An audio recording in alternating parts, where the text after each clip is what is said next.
અનંત national યુનિવર્સિટીએ તાજેતરમાં જ 2 સીમાચિહ્નરૂપ આંતરરાષ્ટ્રીય કાર્યક્રમોનું આયોજન કર્યું હતું.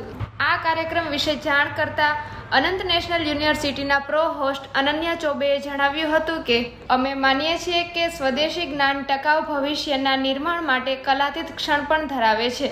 આ કાર્યક્રમનું આયોજન કરવાથી વૈશ્વિક અવાજોને એક સાથે લાવી શકીએ છીએ, પરંપરા અને સમકાલીન સંવાદોને प्रोत्साहन આપી શકીએ છીએ.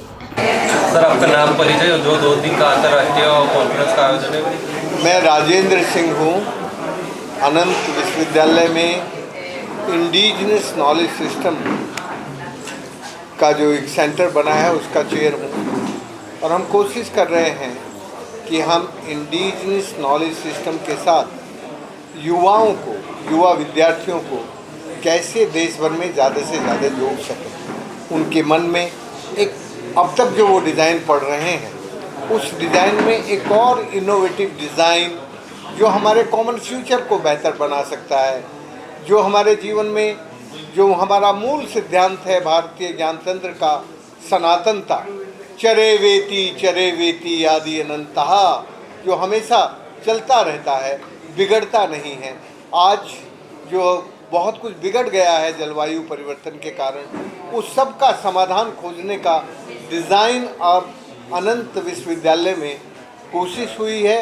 उस कोशिश को इन्होंने एक अच्छा काम ये किया है कि देश भर में जहाँ भी इस तरह के प्रयास हो रहे हैं और उन प्रयासों ने धरती को, प्रकृति को सनातनता प्रदान की है, पुनर्जनन किया है, रिजुविनेशन किया है, उसकी एक किताब का आज उन्होंने विमोचन किया अपनी यूनिवर्सिटी में.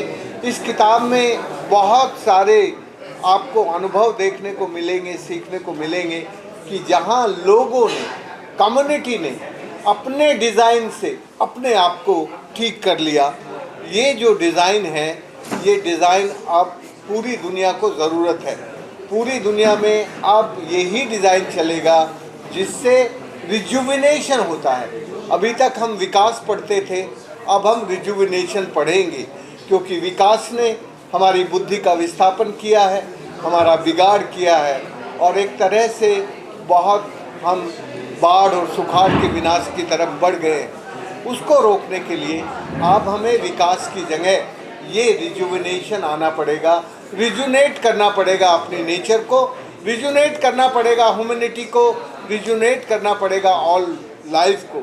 तो उसके लिए मैं कहूँगा कि हमारे वीसी साहब जो यहाँ के प्रोवोस्ट हैं वो आपको इसके बारे में आगे बताएंगे कि हमारा जो ये कल्पना है इस इंटरनेशनल कॉन्फ्रेंस का, वो ये है कि पूरी दुनिया में जहाँ भी इंडिजिनस नॉलेज सिस्टम के सेंटर रहे हैं उनके जो विजडम कीपर हैं वो इस कॉन्फ्रेंस में आए हैं.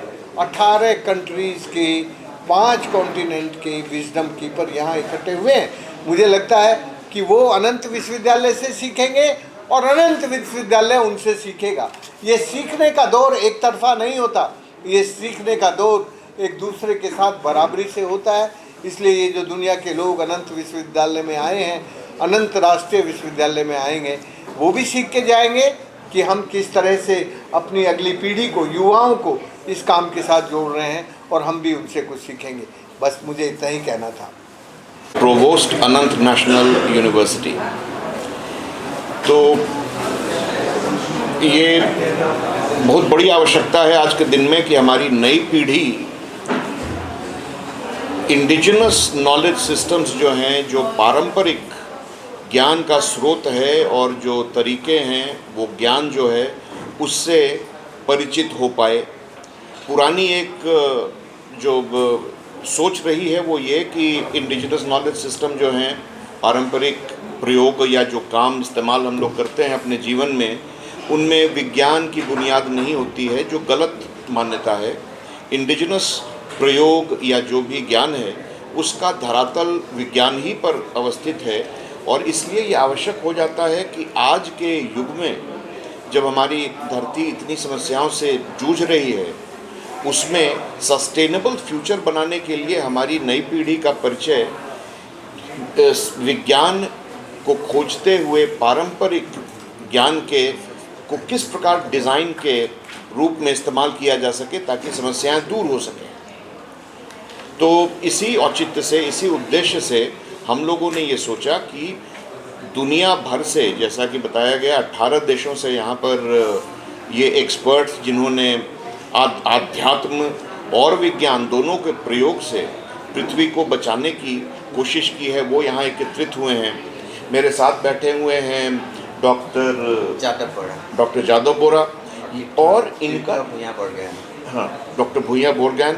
इनकी विशेषता देखिए, ये भी इंडिजिनस नॉलेज सिस्टम और कल्चर सिस्टम के इतने बड़े प्रणेता हैं। ये माजुली आइलैंड से आए हैं, आसाम में जो है, और आपने नाम सुना होगा माजुली, जो सबसे बड़ा रिवर आइलैंड है, घटता जा रहा है।